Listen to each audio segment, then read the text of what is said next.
Hello, and welcome to this week's episode of Conversations on Conversations, where each week we explore a topic to help us have more powerful conversations with ourselves and others. I'm your host, Sarah Noll Wilson, and joining me today are two people who don't know yet how they've changed my life, Dr. Sally Winston and Dr. Martin Seif.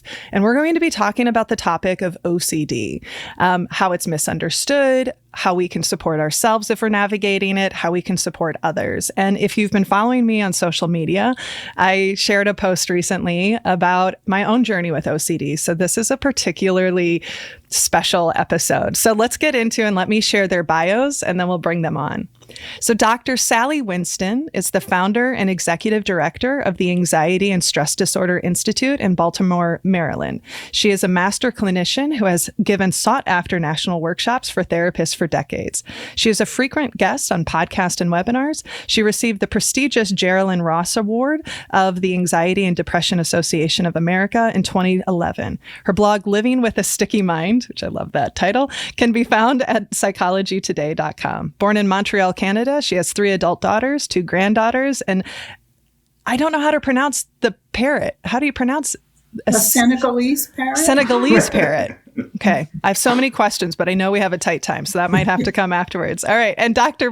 Martin Seif is a master clinician who has spent the last 35 years developing innovative and highly successful treatment methods for anxiety disorders, including panic disorder, agoraphobia, specific phobias, social anxiety disorder, and obsessive-compulsive disorder. He is on the faculty of York-Presbyterian Hospital, former associate director of the Anxiety and Phobia Treatment Center at White Plains Hospital, a founder of Anxiety and Depression Association of America, and in private practice at Greenwich, Connecticut. Together, they have co-authored 4 books, which I highly recommend. If you're interested, check them out, buy them. 2 of them for sure that I've read have really changed my life. What Every Therapist Needs to Know About Anxiety Disorder, Overcoming Unwanted Intrusive Thoughts, Needing to Know for Sure, and Overcoming Anticipatory Anxiety.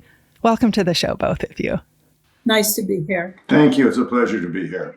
What else, we can start with you, Dr. Winston. What else would you want our audience to know about you? That's plenty. Yeah. And what about you, Dr. Seif? Know about me?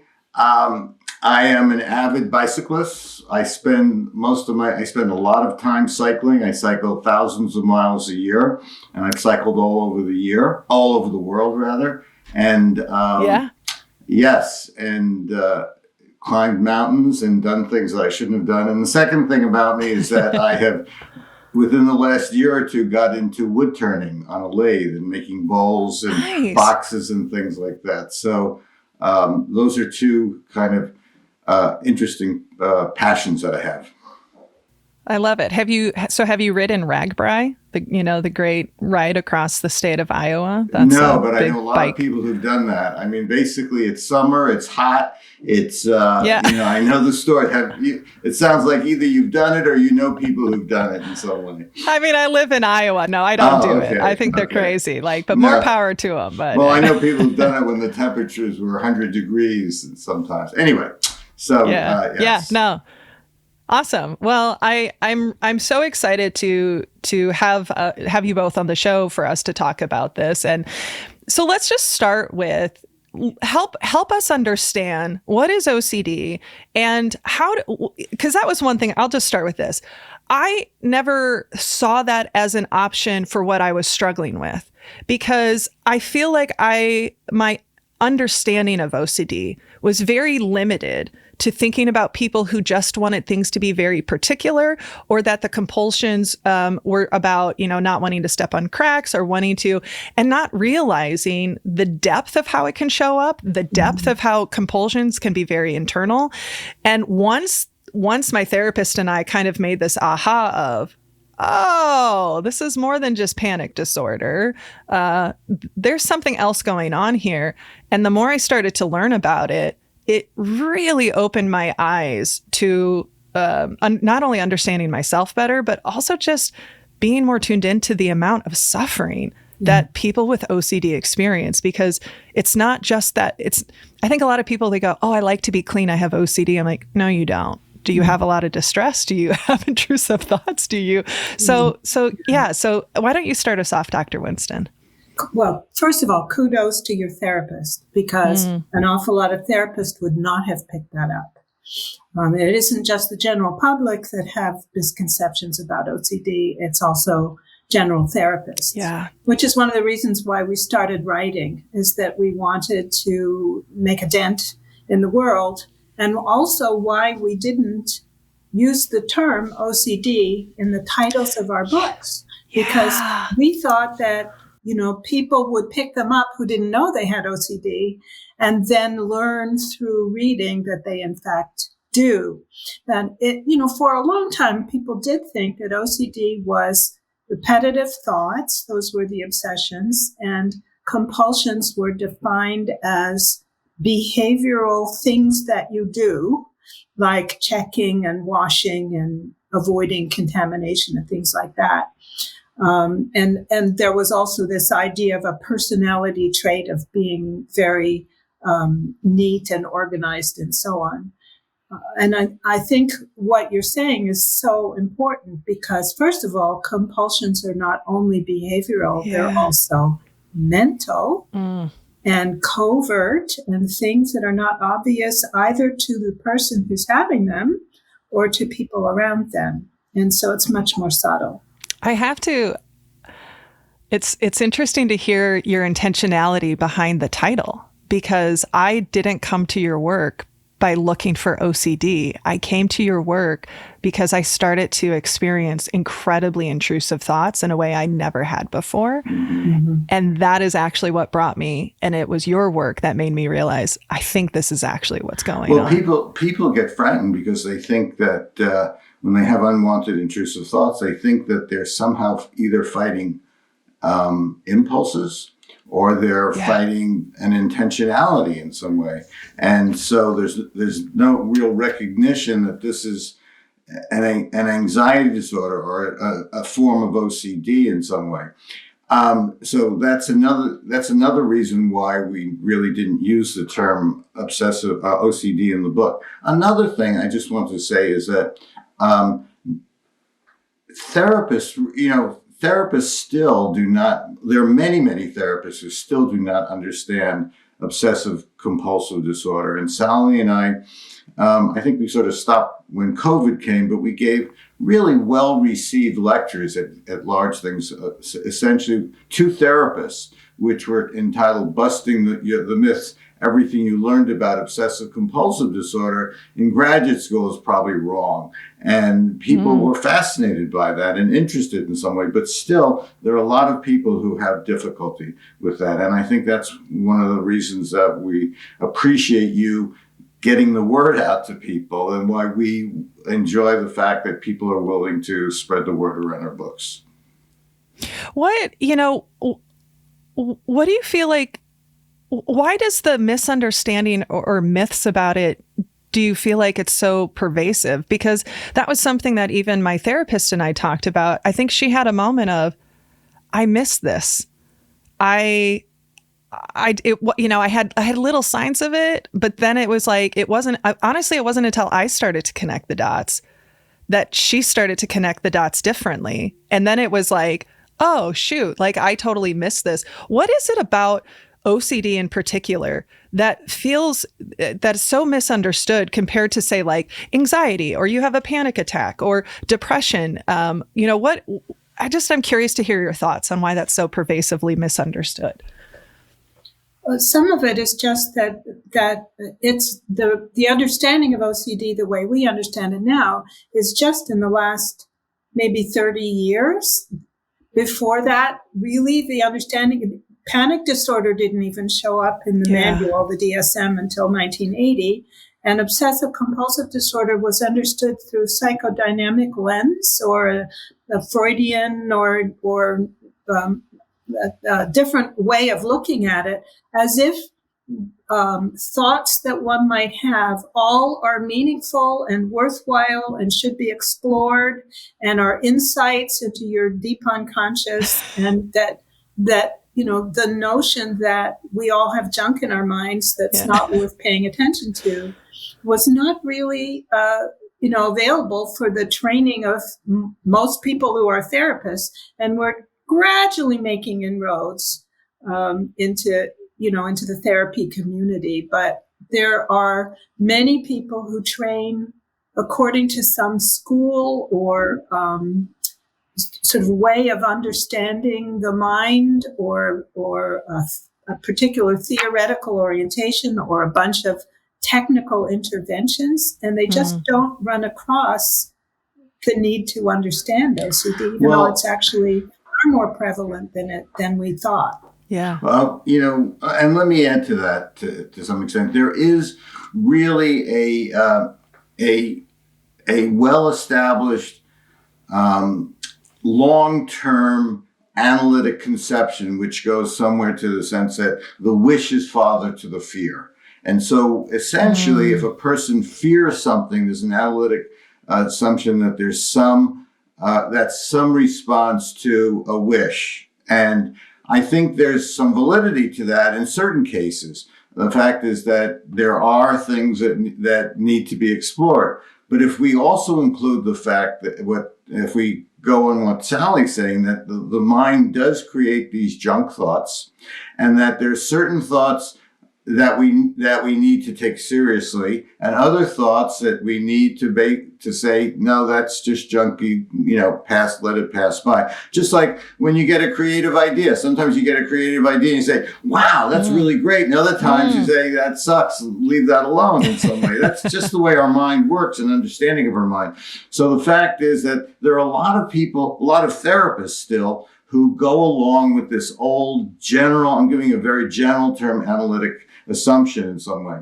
And I don't know, I'm sure Sally has the same thing. I have people coming up to me who are in therapy, who like their therapist, who have intrusive thoughts, tell me their intrusive thoughts and say, is it all right, do you think, for me to tell my therapist that I have these intrusive thoughts in some way? Wow. And you say, of course. And of course, you got to do that in some way. I'm sure you've had that experience, Sally, haven't you? Yeah. Yeah, of course, all the time. And I think the main misconception that generates the shame and the misery and the secrecy around these thoughts is that everybody has passing intrusive thoughts, certainly, but certain of those thoughts, if you have a sticky mind or OCD, certain of those thoughts get stuck and repeat.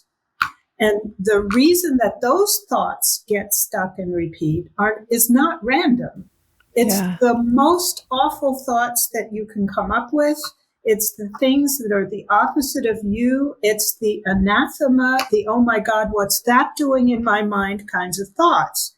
And as soon as you seize on one of those passing thoughts, it's no longer random. It's because you hate it so much that it gets stuck. It gets stuck by the effort to get rid of it. And so as a result of that, I just want to add, I'm just completing what you're saying. As a result of that, the content of unwanted intrusive thoughts is usually pretty awful, pretty terrible. So a person says, wait a second, if I'm thinking about some awful thing, if I'm thinking about hurting people or abusing people or yelling out some blasphemy while I'm in church, or if that's what I'm thinking about, and it frightens me so much, like it feels like an impulse, what sort of person am I? So there's a desire to hide it, to keep it inside yourself, because, oh my God, what's it going to find? It's sort of like, let's keep the box closed. Let's not open let's not open it up in some way. So you see the dilemma that these people are in. So the first thing you have to think of is how courageous people are to be able to talk about it. And I think a lot of this started coming out because there was the opportunity to do things online, to do things with some sort of, I have this. As a matter of fact, I have a personal website. This is sort of the background to the book that we wrote, Overcoming Unwanted Intrusive Thoughts. I have a personal website, which, years ago, maybe in, 10, 12 years ago, people were, websites were getting 30, 40, 50 hits a day in some way. And I had one little page associated that described very briefly, I think I called them obsessive intrusive thoughts or something like that. And, Google Analytics, all of a sudden I was getting 100, 200, 300, 500, 1,000 hits a day, and so this is, I couldn't understand it. And I realized eventually that, as I tell, they were all landing on one page. Most of them were landing on one page.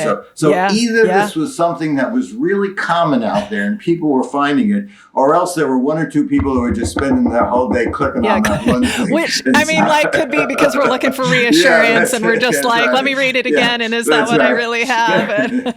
Well, that's why we wrote the book, because that was a huge gap in general information. Is that.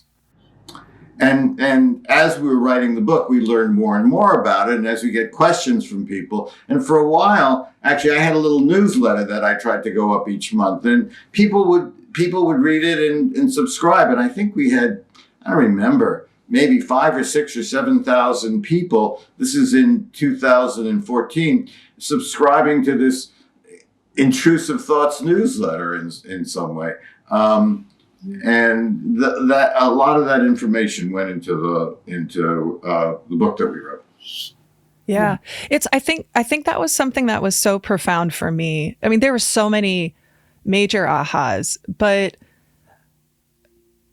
I have experienced intrusive thoughts before. All humans do, and I realized that I've had times when what maybe was diagnosed with like as panic disorder, actually, when I look back, I'm like, oh no, that was actually like repetitive intrusive thinking. And I was trying to explain it to somebody. I was like, this isn't like one or two thoughts a day.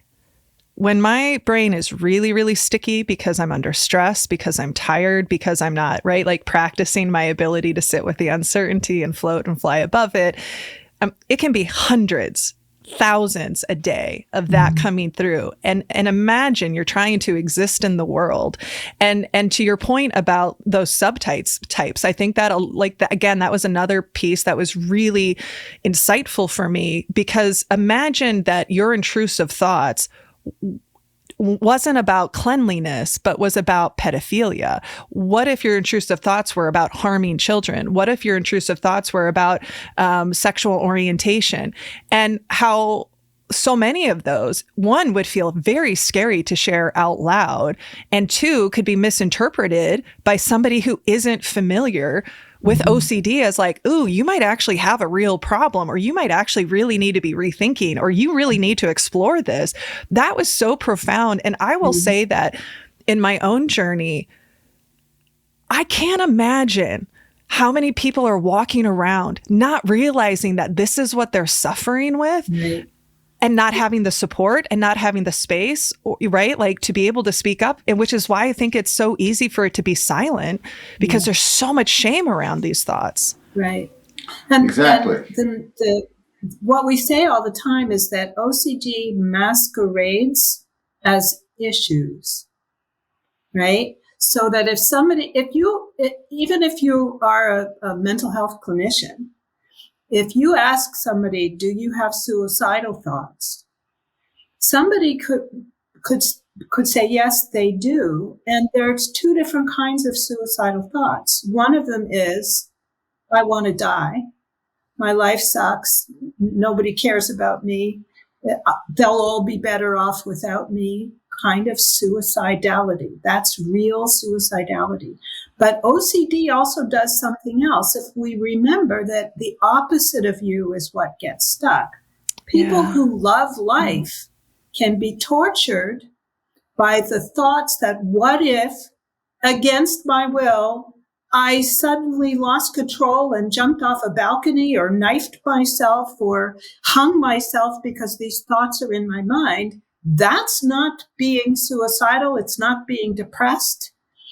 And yet, if you just answer yes to that question, you can end up hospitalized, or you can end up very scared to ever say those thoughts to anybody because of the consequences. Your family's going to get all upset about you and all these other things. So those details about the thoughts are very, very important. Yeah. And they can be so easily misunderstood. Yeah. Another way of saying that is that obsessive-compulsive disorder, OCD, can masquerade as many, many different factors. Sally was giving an example where it can masquerade as depression in some way.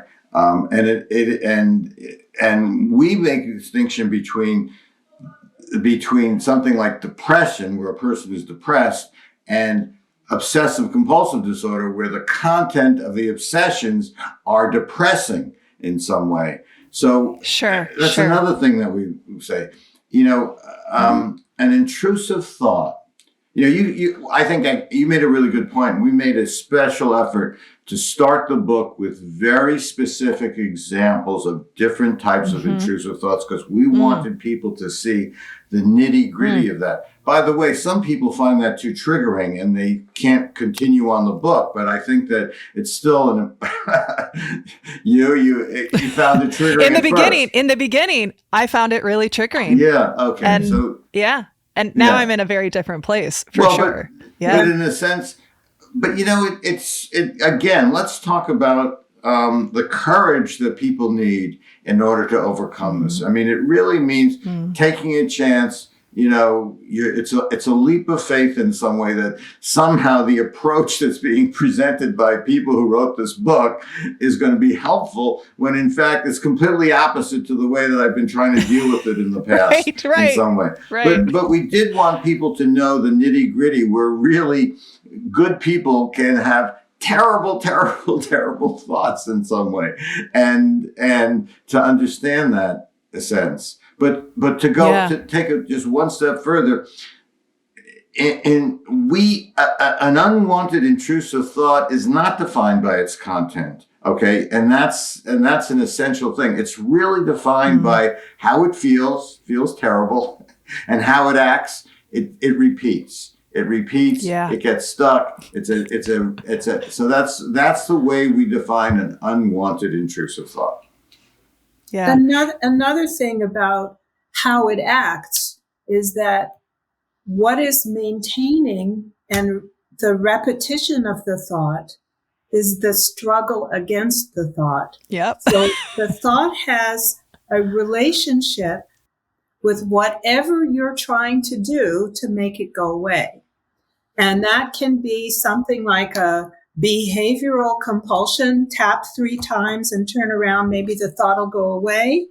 Or it can be a mental compulsion. Maybe you'll say a certain word several times, or you'll try to reassure yourself that it's not true, or some other kind of effort that you're making to try to get rid of the thought and get rid of the feelings that come with the thought.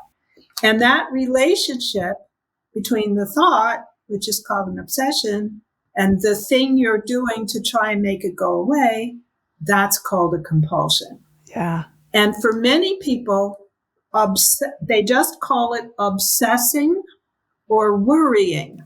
Yeah. But if you're going to get better, you got to parse that out and figure out some of it makes you feel anxious, some of it temporarily makes you feel better.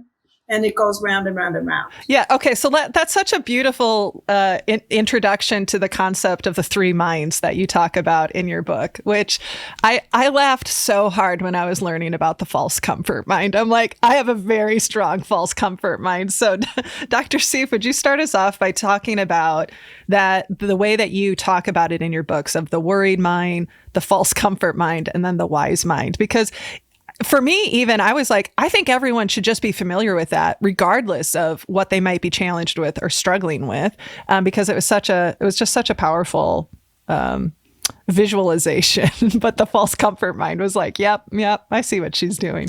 Well, actually, we had a lot of fun with that when we were trying to write it and trying to figure out what to call the names.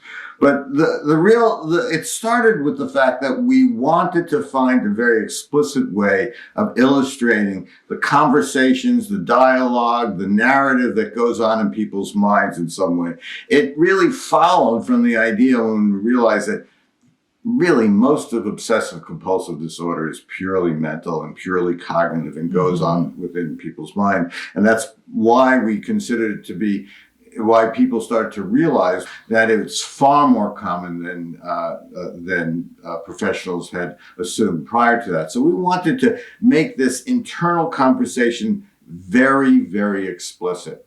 And we decided we would just sort of take various characters and have them play out the interplay that goes on between people's minds. Now, the one of them is worried voice, which we originally wanted to call it. That's the obsession. That's the part that triggers anxiety. Originally, we wanted it to be called something with an O. I remember that originally.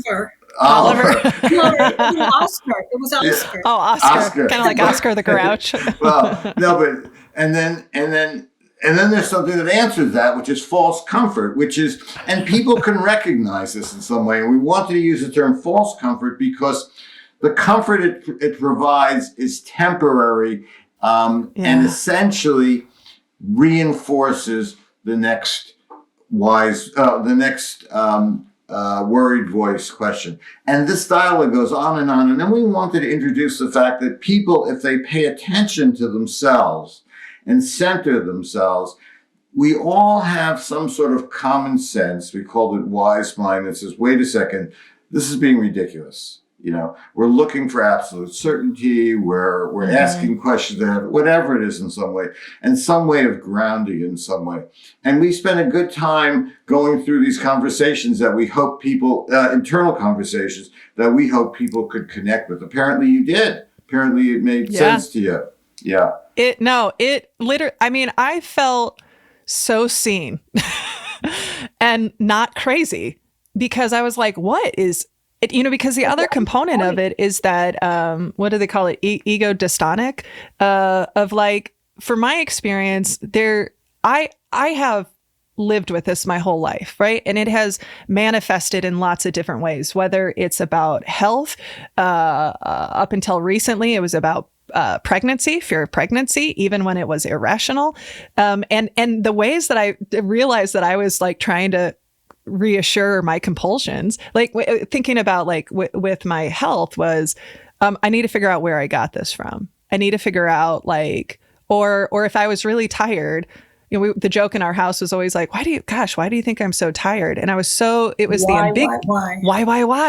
And like, and my husband so beautifully would be like, you're just tired. Like, you don't need a reason. I was like, no, but am I getting sick? And then that would become the obsession. And, and there've been some other manifestations, that I'm not quite ready to, talk about and share yet, but like, that false comfort was seeing it played out. I was just like, I was laughing at one point. I was like, holy shit, this is my brain. Like they see directly into my brain of the conversations. We were talking about you when we wrote this. I'm sorry. Yeah. I figured. I was like, they're like, she doesn't even know that she has this yet. Okay. Yeah. So one concept that I think that was so powerful was this idea of thought action fusion. And I want to read, if I may, like a section from Needing to Know for Sure.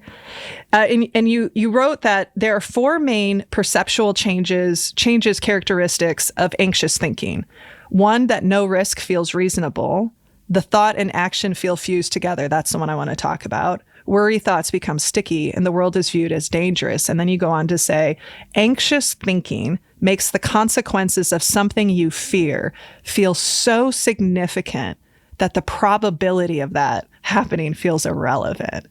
It was so powerful. And that idea of thought fusion was such a gift because what I've experienced, and I know other people experience, is that there's some part of your brain, and I know logically it's not real, but there's some part of your brain that's like, because I've had this thought, it feels as if I'm acting out on it, which is so, if one of you wouldn't mind talking about thought action fusion, because that was a brand new concept for me.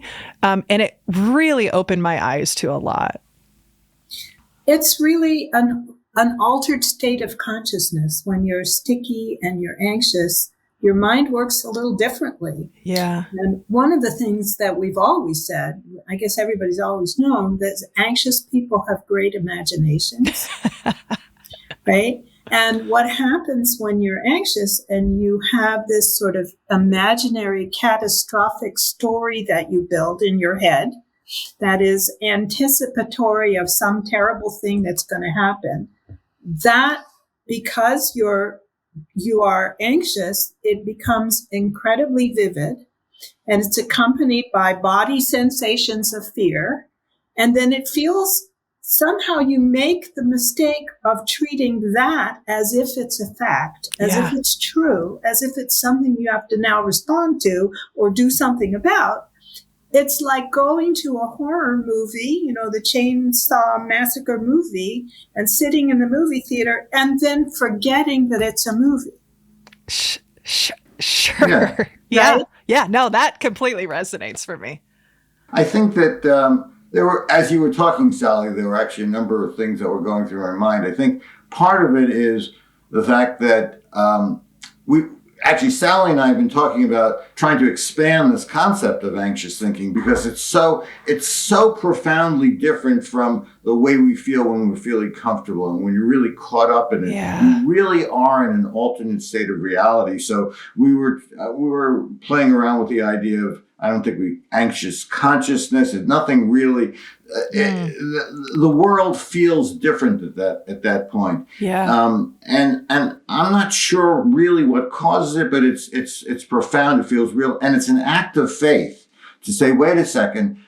At some point, I'm not going to be feeling this way. It's a leap of faith to do that in some way. Another thing also to remember that there was a time before that thought occurred to you in which this entire issue was completely irrelevant and not urgent and not doing anything. And what's the matter? Were you being reckless and ridiculous then that you didn't know about it? Yeah. Or was that really your operating the way everybody else does with a certain amount of uncertainty that you don't care about? You used a term I just want to get back to. It's stuck in my own mind. You said, I have these irrational fears. Don't like to use the term irrational in a sense because when you're in this altered state of consciousness, they seem perfectly rational. Oh, yeah, they do. Yeah. So if you can follow the internal dialogue that you're having, or as a therapist, if you can kind of communicate with the person that you're seeing and sort of point out the internal dialogue, it makes sense based on that in some way. The problem is the original assumption is wrong in terms of that, but it follows that entirely in some way. And since no risk feels reasonable and you have to avoid all risk and you're looking for absolute certainty, you're sort of doomed from the start in some way. That's one of the things. No, I appreciate you pushing back on that. Because it is sometimes it's like a wrestle, I feel like, within my brain of, and part of why I'm sharing this is not necessarily to get therapy, but to educate people on what it can feel like. I mean, there are times when you go, there's some part of my brain that's like, I know what this is. Right. And I know that I don't need to worry about it. And then some days the other part of my brain's like, but maybe you do. Yeah.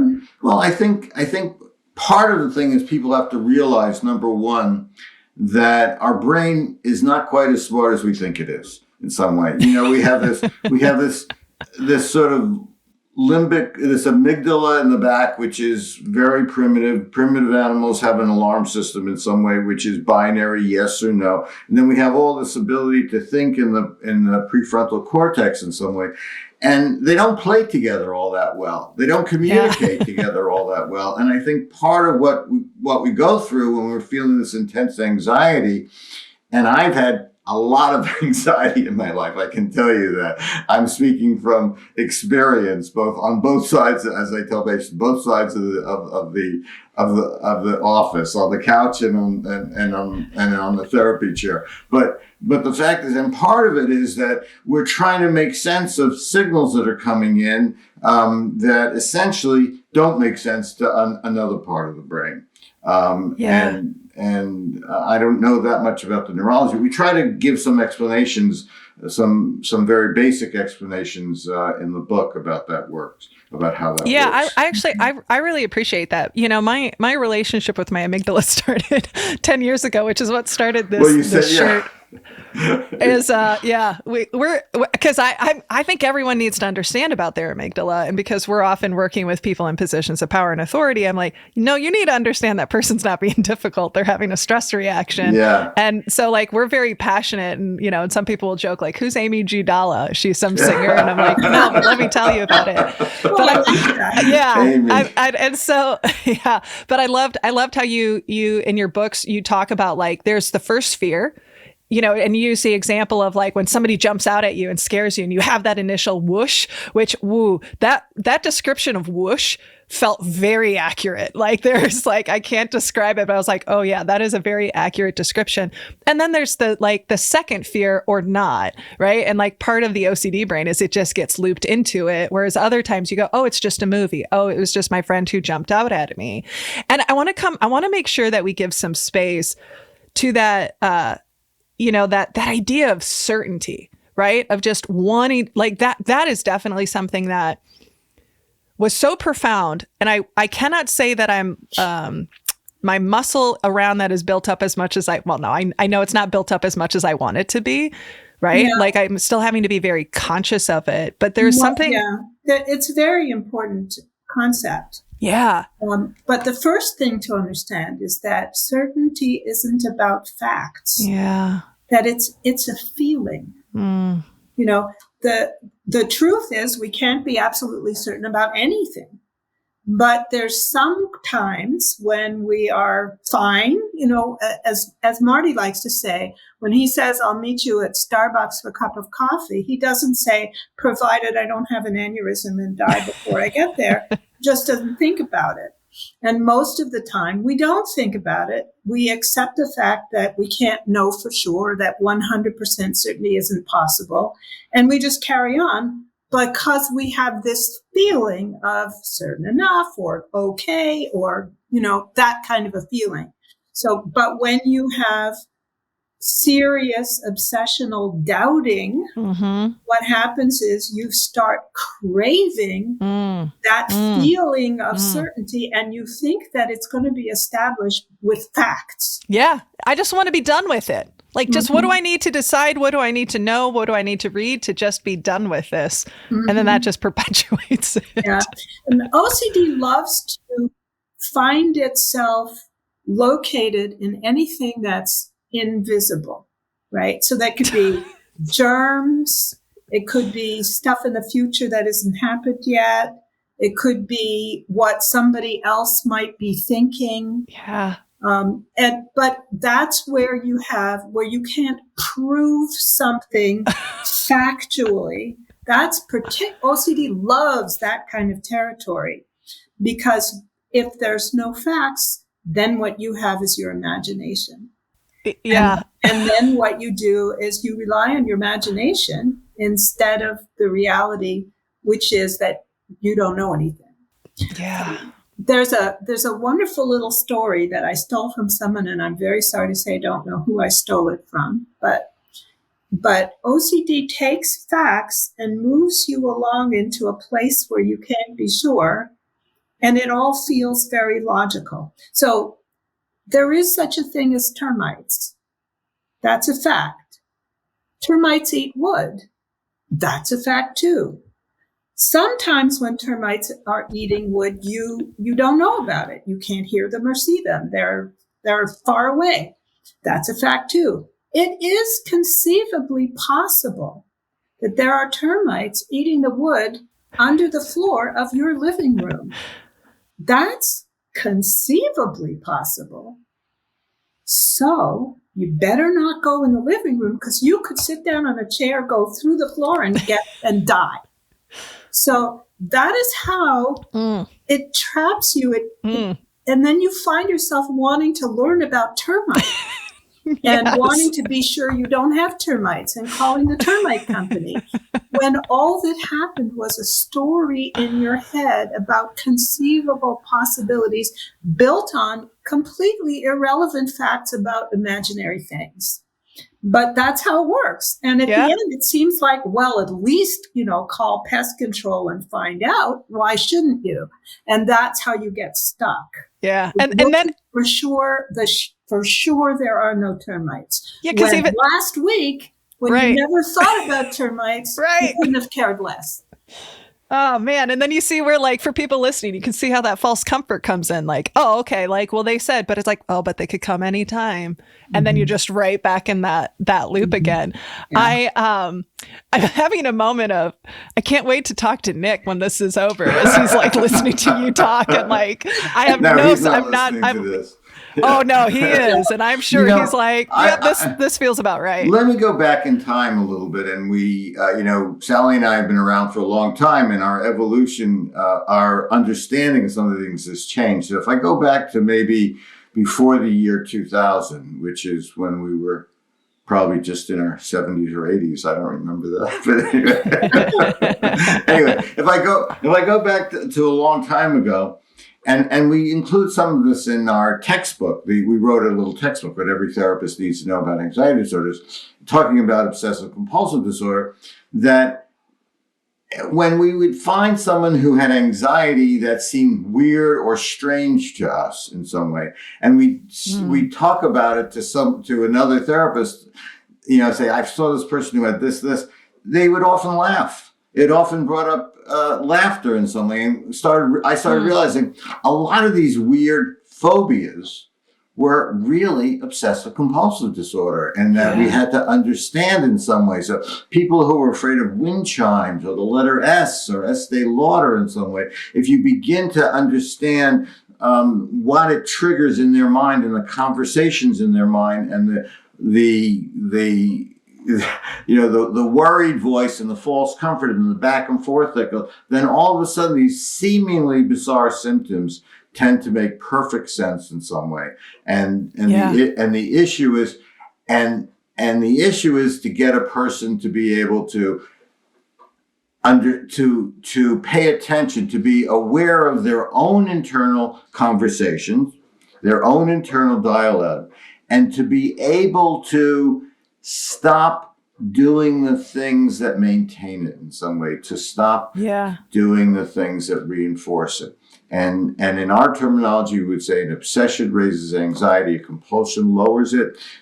So your job is to allow the obsession, because you've been trying to stop it for a long time, and not give yourself any false comfort in some way. Yeah.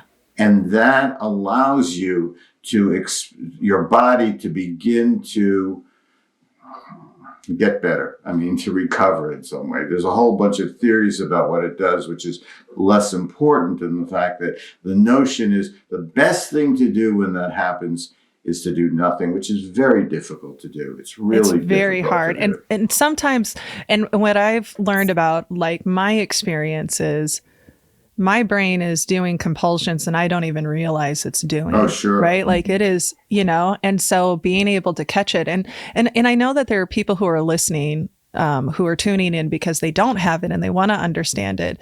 So imagine the exhaustion of navigating intrusive thoughts. Imagine the exhaustion of navigating shame. And now literally the exposure therapy response to it is to sit with that discomfort and just how exhausting that is, because that was one of the things that was, it made a ton of sense. And I forget what it is, but I know that like OCD is one of the top 10 most debilitating kind of disorders, period. Not just mental health, but period.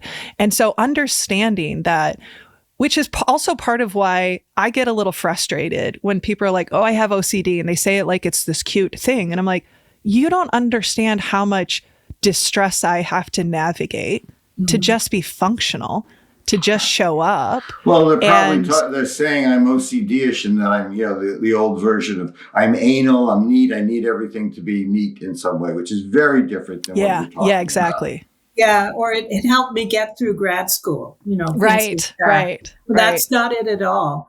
But the other piece is that it's important to understand that dealing with OCD is not about applying a technique to make the OCD go away.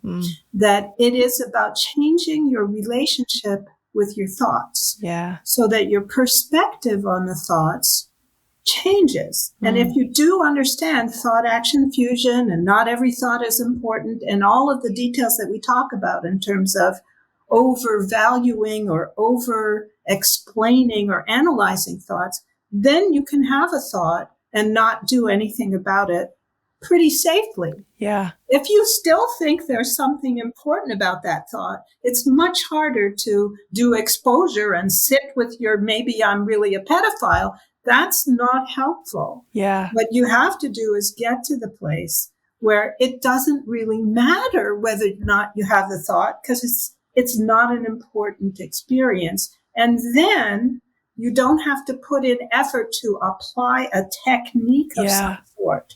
That it's very important to make a distinction between doing something while you're having the thought, because the thought doesn't matter and you can't make it go away and who cares, or doing something in order to deal with or get rid of, make that thought different.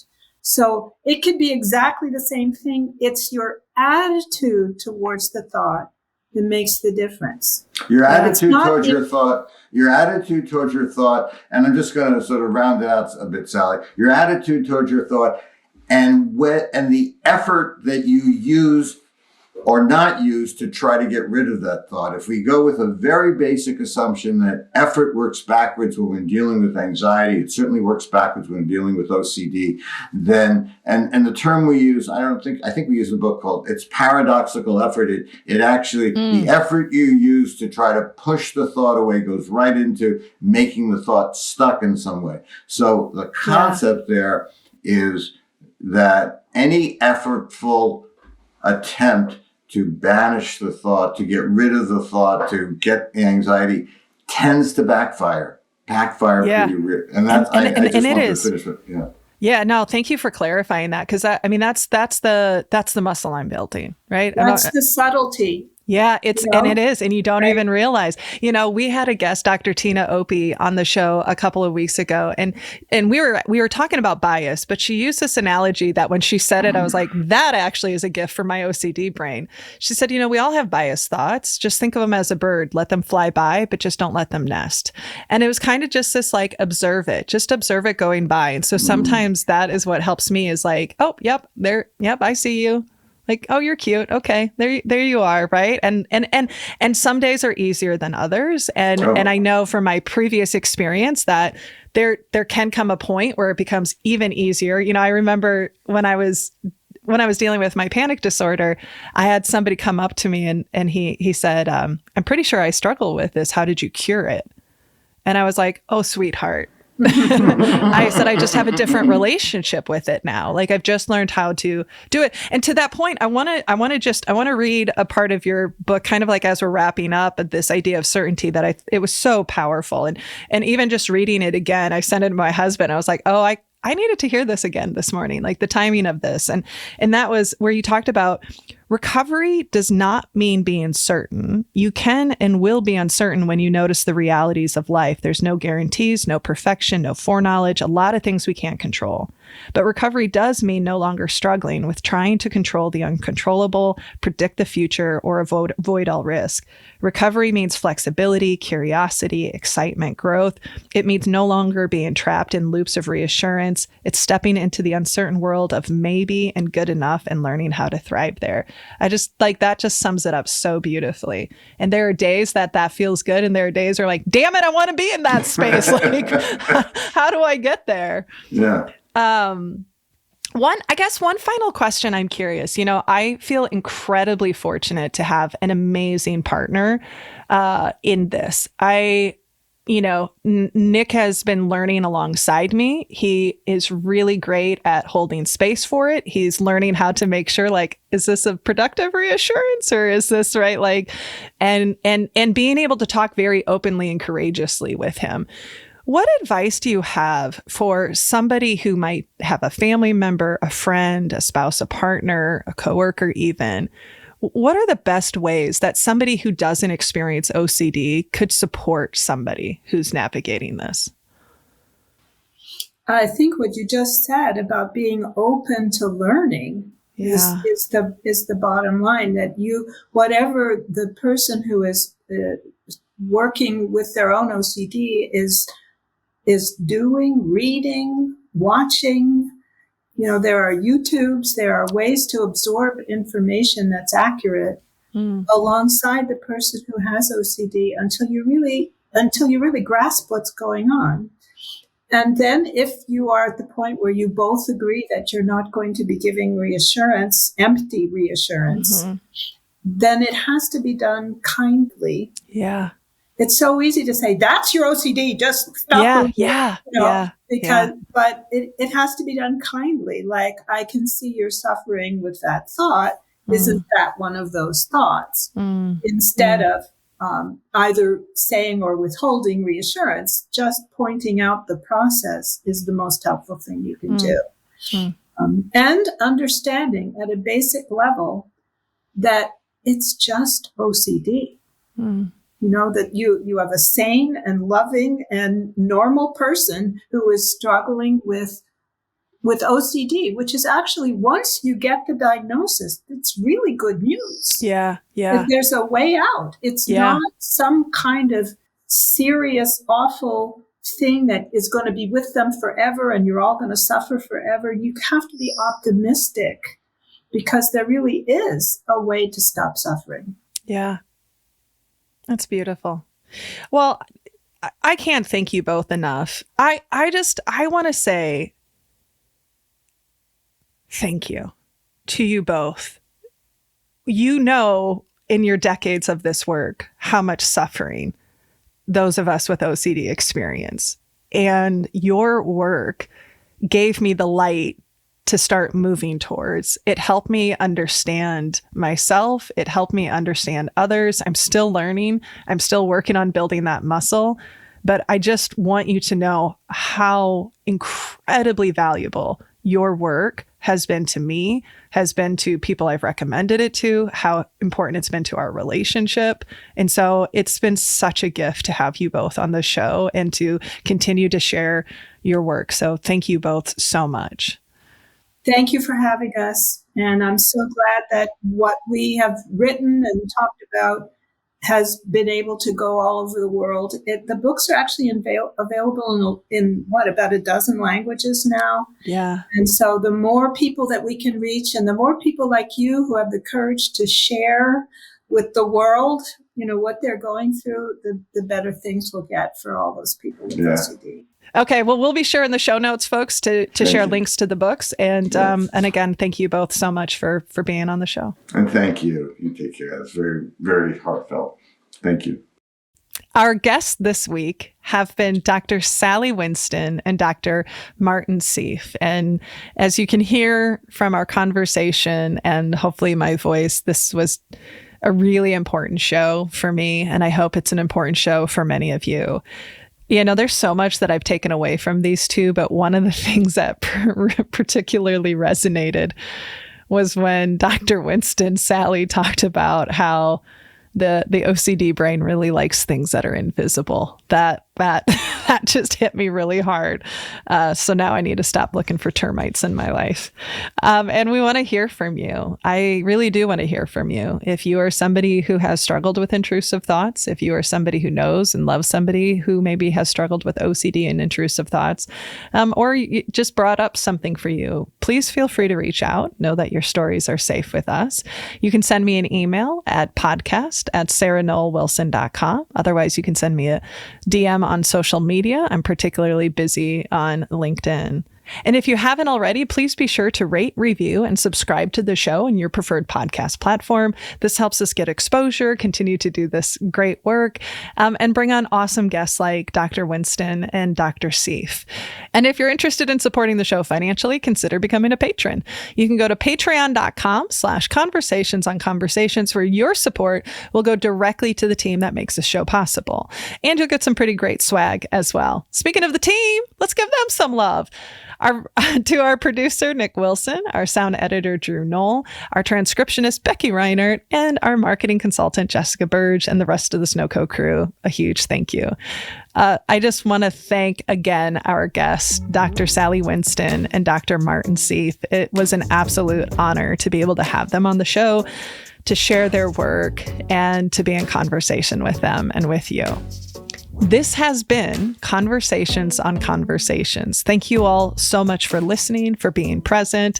And remember, when we can change the conversations we have with ourselves and others, we can change the world. So, till next time, my friends, please be sure to rest, rehydrate, and we'll see you again soon.